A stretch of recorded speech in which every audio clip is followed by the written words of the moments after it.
Hey, how you doing? This is John and welcome to John's Long Box. Today we're looking at Root. Root is it's a war game. There's no other way to describe it. It's a war game, but it's with cute little forest creatures. So here is the box cover. Just great artwork. One of the things about this company is all their games are asymmetrical, meaning every player is playing almost a different game. Okay, well, let's talk about this. When you get to 30 points, you win and the game ends. All right, so and how you get points is different. There's a couple of common rules that everybody follows, and then each player plays very different. So it's good. This is like one of the hardest games to teach. And this game really rewards more than one play. So this is the player mat, and it's the forest. And as you can see, there's yellow areas, there's tan areas, red areas. And then there's blue, which is wild. And there's 4 of each. So there's, what's that, 12? There's 12 little clearings. And what you got to do is just get points. I was going to give a simple, but you got to get points. And how do you get points? That's different. So let's talk with the purple guys. These are the Corvids. Now, the game doesn't come with these pieces. I went on Etsy and I bought these like custom little pieces for everything. Comes with like little wooden meatballs and cardboard tokens. Now the Corvids, what are they? They are crazy anarchists. They just don't want anybody to rule. So they just running around causing problems. You know, they're a lot of fun to play. These are one of my favorite ways to play. This is the Lord of the Hundreds.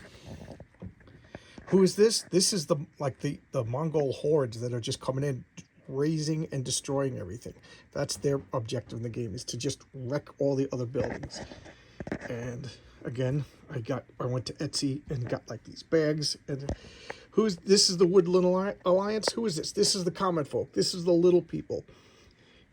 They're basically communists, and they send out like useful idiots to go out into dangerous situations to get killed and get more sympathy.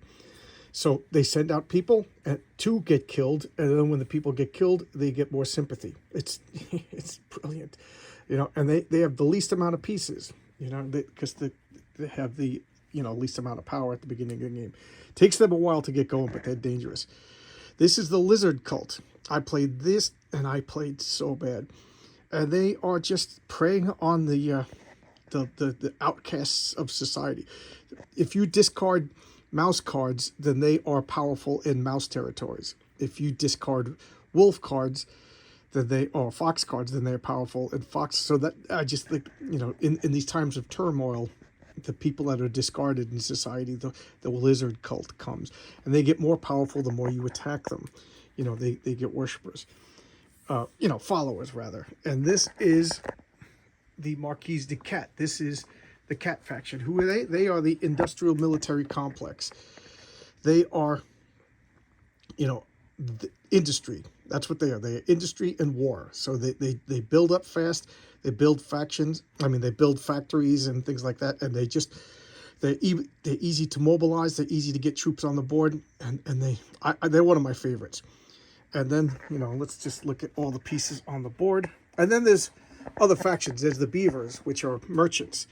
There are the Iron faction, which are like Templars. I've never played them, so I don't know how difficult they could be. There's the Vagabond, who's my favorite. He's just a single unit walking around the board, doing little adventures. I say he's like Han Solo.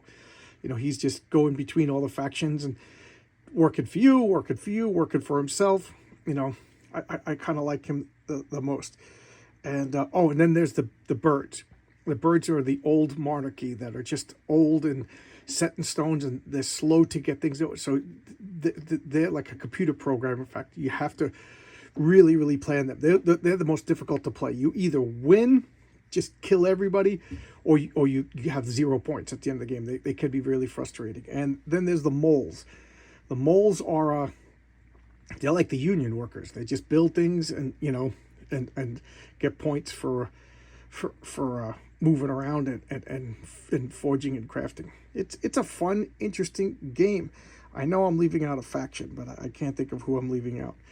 But I really enjoy playing. It's really complicated. The first time you play, you're going to get frustrated and annoyed. You know, it just looks so good on the board.